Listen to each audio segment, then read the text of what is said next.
Good to go. Okay, I'm going to call a special common council meeting to order here on Thursday, April 2nd, 2020 at City Hall. I'm sitting in the first floor conference room with all my friends. Actually, Alderperson Brzezinski is supposed to be joining us, so we made accommodations for him to join in person. I believe we'll go through the role of those that are on Zoom meetings so that way we can get a record of attendance. We are also live streaming this on Facebook for the viewing public, and we also made accommodations for folks to join the Zoom link if they prefer to do that or call. So you go ahead and Alderperson Cooper present. I am here. Can you hear me? I can hear you just for Alderperson Blade.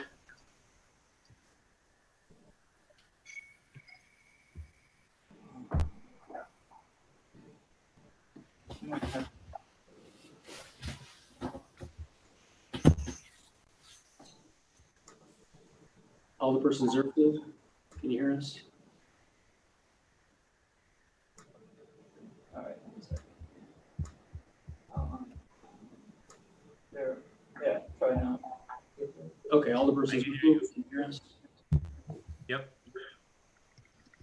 Great. Alderperson Blazer, can you hear us now? I can hear you. Great. Alderperson Holt is absent. Alderperson Catnoff? Present. Great. Alderperson Kellogg? Present. Great. Alderperson Rayom? Present. Excellent. And Alderperson Koth and Brzezinski. Koth will not be joining us this evening, but Brzezinski expect to be here momentarily. With that, we also have city staff on, Attorney Sue Schill, Joe Terry, Tim DeSorcy, and Phil Cossins from Hillards is joining us as well this evening. With that, I'll move into our agenda this evening. Thank you all for making time to address this essential matter of business.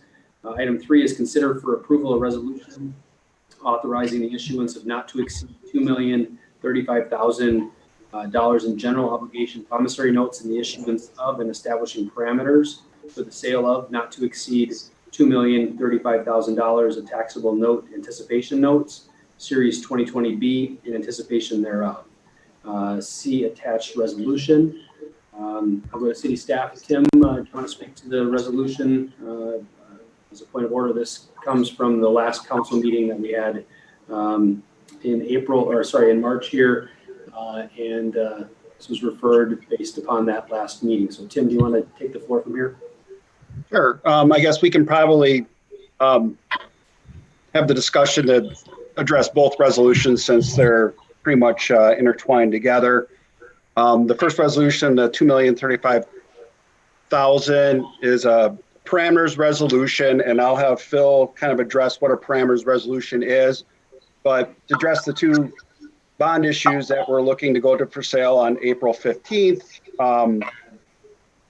$2,035,000 is the short-term promissory notes, which is meant they will mature in 2022, and that is the parallel our capital campaign for the aquatics and the $500,000 matching grant from the Legacy Foundation. The $3.6 million bond issue, $2.4 million of that is for the aquatics, and $1.2 million is for street improvements on Washington. Let me see. Washington Street, 10th Street South, and 2nd Avenue South. Phil, if you want to kind of speak to what a parameters resolution is and why we're adopting it with the condition, with the financial markets as they stand today. All right, thank you. Good evening, everyone, and thank you for taking time out of your busy schedules to have this special meeting. Just take it back a little bit. I wanted to make sure that everybody understood how we got here, and Tim just alluded to some of that. In February, I was at your city council meeting and had both of these issues authorized that evening. And what that meant is we're going to prepare all the necessary documents to go out to sale. We are going to go through the rating process with Moody's. and get ready for the bond sales, which were going to occur on February 17th. We went through the process, created the offering documents, and went through the rating process. And come mid-March, as everybody is aware, we had a disruption in the financial markets. The disruption in the financial markets created a situation where we spent a great deal of time internally and externally talking with potential buyers of bonds to determine their level of interest given the disruption in the market, made a determination pretty quickly that it was not in the city's best interest to proceed with the bond issues at that time. There was just too much unknown in the market. We had a situation where we did sell a few bonds later that week, March 17th, later in that week, and the following, that the execution wasn't very good. Why we proceeded with those is because they had a need for the monies by a certain period of time. There were contractual obligations that had to be met. Other sales throughout the state that we were involved in, and not just our firm, other firms, many were postponed, like what happened with the city of Wisconsin Rapids. The normal approach could be one of two things. One, we could wait until your customary process, which is your normal meeting date, hold a sale that morning, come to the meeting that evening with sale results. That's one option. The other option, quite frankly, is doing what's called a parameters resolution, and that's what we are bringing for you tonight. What a parameters resolution allows us to do is it gives us a great deal of flexibility with when we conduct the sale. Tim is right. We are targeting April 15th for the bond sales.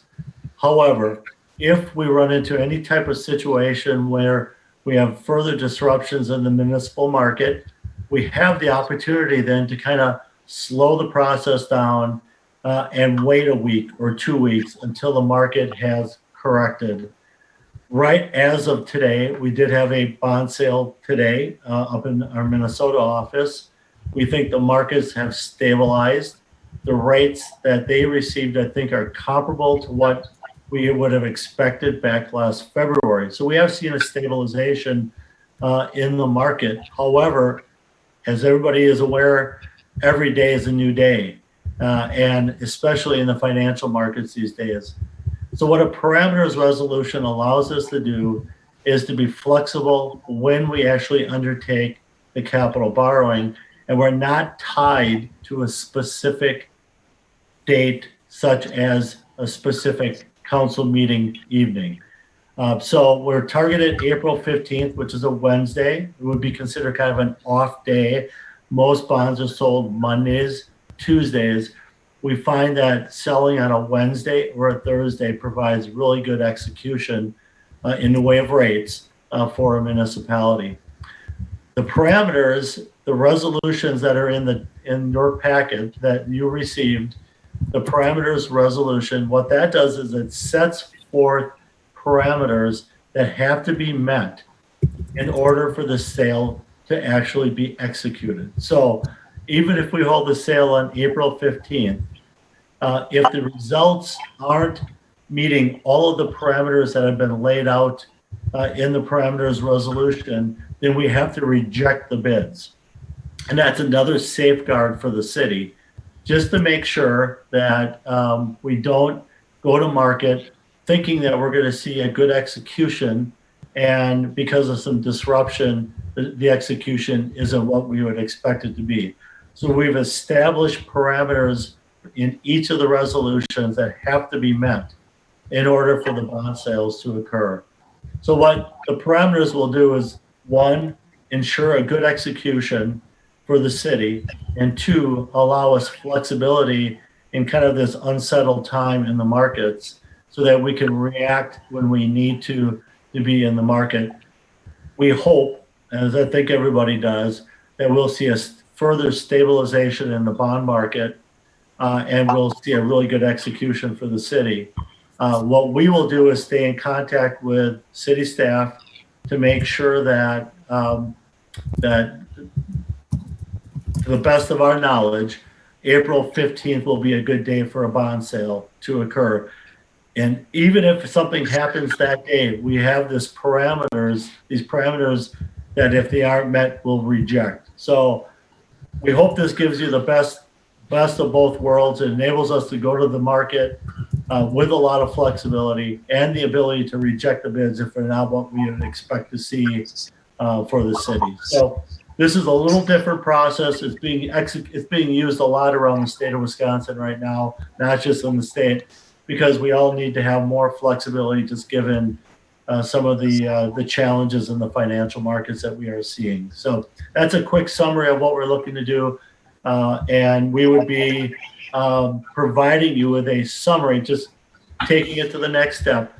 On April 15th, if the bonds are sold and the execution is good and we accept the rates, we will then provide the city with what's called a sale day packet document that you have seen in the past, outlining the results of the sale.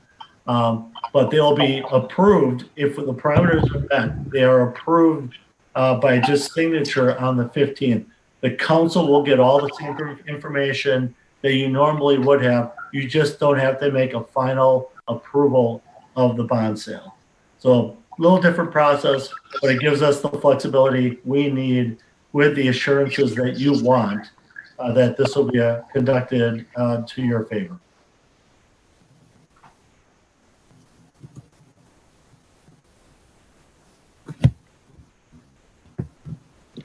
And just to add to that, if you recall last year's bond issue, we did do a parameters resolution for that one, because I do believe that the date that the council meeting that would time with the sale of the bonds, there was a high demand that day. We felt it was in the best interest to do parameters to push that sale date back a couple days, if I do believe, and we had done a parameters resolution similar to what we're asking you to adopt today. Correct. That's correct, Tim.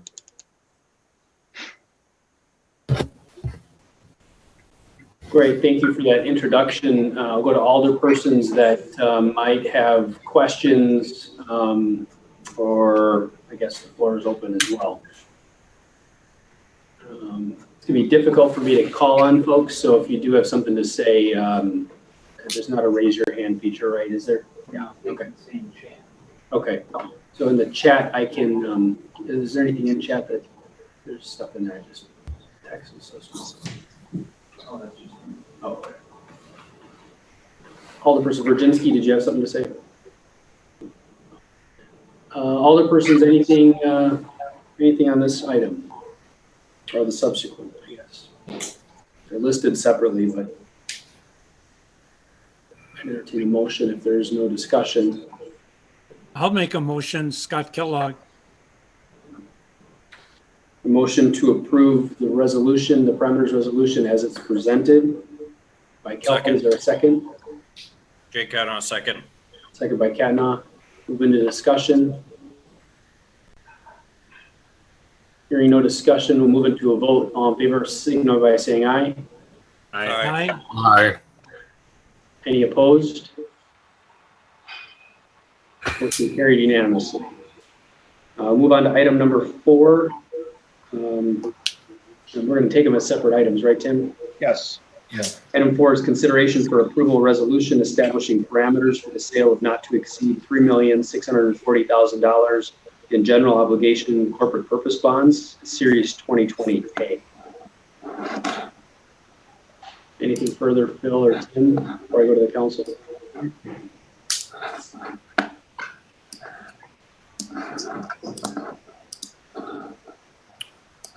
All right, council members, any discussion on that? These are the bonds now for the flowing through. So Tim, can you restate the $3,640,000, the purpose of those two, or of that? Sure. $2,440,000 is for the aquatic center, and $1.2 million is for street reconstruction projects. Does that answer your question? Well, I think I asked that question on the council floor. The contracts are all signed for the swimming pool. We've got that obligation that we can't get out of. That's correct.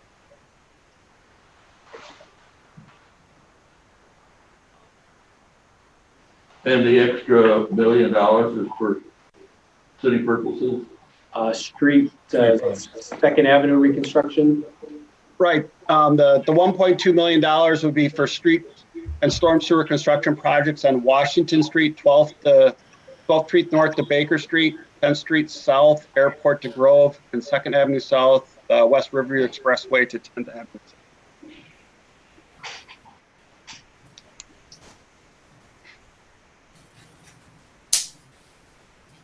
Other questions or discussion? Yes, so I guess we can't go back to item number 3. Right, we're on item 4 at this point. That's already voted on. Yep.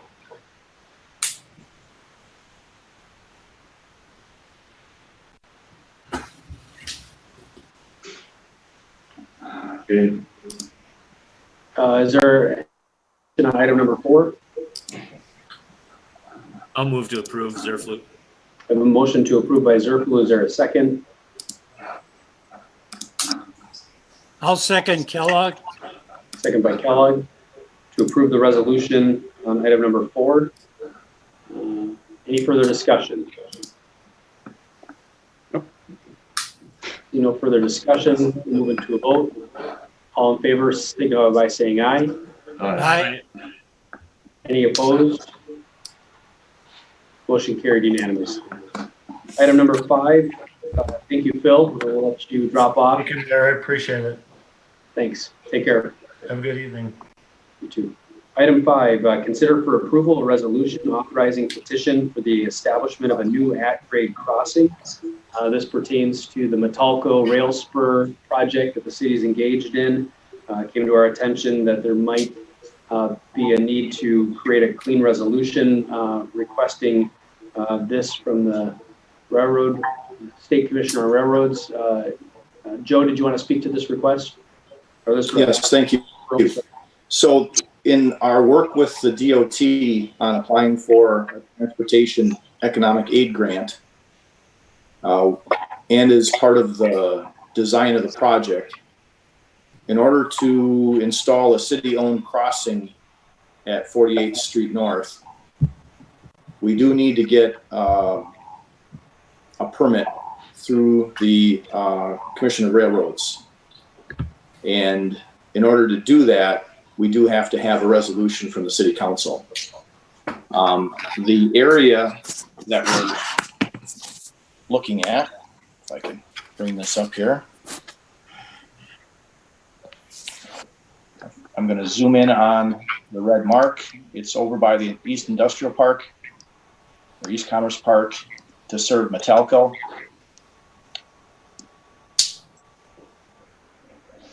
And the resolution is simply a resolution of support that's required in order to process the design request and get permits through the Office of the Commission of Railroads.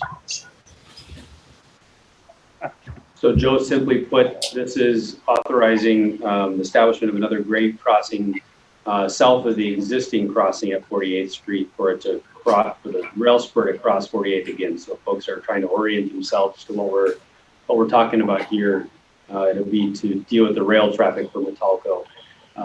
Joe, can you mentioned the Transportation Economic Assistance Grant. Is there anything else associated with the process that should be made aware of at this point? I don't think so.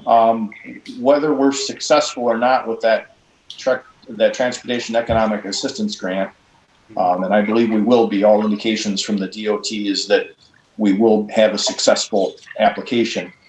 But whether we get that or not, in order to proceed with at-grade crossing, we will need a resolution of support from the City Council.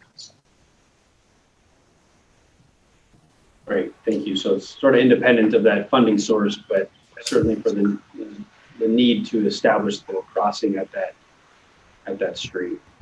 Will this be a gated crossing? I know there's some folks that have asked if this is, I saw some mention about gated versus not gated crossing. Is there? So that will be part of the review. The application is for a non-gated crossing. The Office of the Commissioner of Railroads will make that determination dependent on Metalco's yard operation plan and the frequency of traffic, how often switch engine and cars may be blocking 48th Street. There's a number of parameters to meet for warrants for a gated crossing. And we really won't have much of a say in it. It'll be dependent on just those operational parameters. And so we're working with Metalco to supply those operational parameters. And once we have them and the Office of Commissioner of Railroads does their review, we will know then what our obligations will be.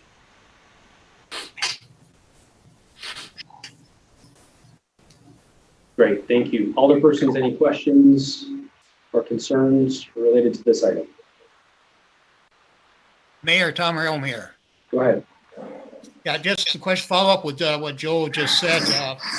Yeah, and I know it'll be up to the state to determine what type of crossing it is, but if the grant, if we're not successful with the grant, is the city then liable for the whole bill? Suppose we don't get the grant. Does the city get the bill? According to the development agreement, the city is limited with their contribution towards the rail crossing to $300,000, of which we will fund with either a state trust fund loan or advance from the general fund. If we're not successful in the T grant, the telco would pick up the residual cost for that project. Okay, thank you.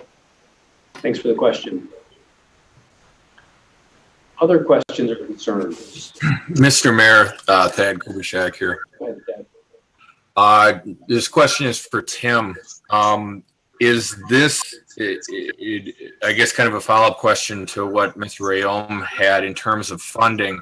Is this underneath the guise of that new tip that we created, and therefore, even though we would take out funds or find monies to pay for this, ultimately at the end of the day or at the end of 20 years or whatever the TID duration is, the TID is actually going to be paying for this? Yeah, I mean, the city would initially either advance the money or borrow the money for their portion. But yes, this is in Tax Incremental District number 8. And Metalco, the development agreement with Metalco guarantees a specific amount of increment, and that would cash flow. So all the either the debt payments or advances to the general fund would be paid from the increment generated in that tax district. Excuse me. Thank you. Thanks for the question. Any other questions or concerns or comments from anybody? Joe, anything further? No. All right. Council members, floor is open for a motion. I'll move for adoption of the number 5, approving the resolution.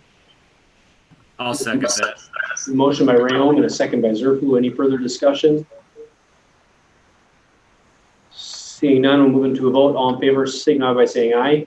Aye. Aye. Any opposed? Motion carried unanimously. Thank you very much for pulling together to cover these specific items today. Item 6 is adjournment. I'll move to adjourn. A motion to adjourn by Rayom, second by Virginski. All in favor? Aye. All right, stand adjourned. Thank you all for being here and be well. I didn't really vote.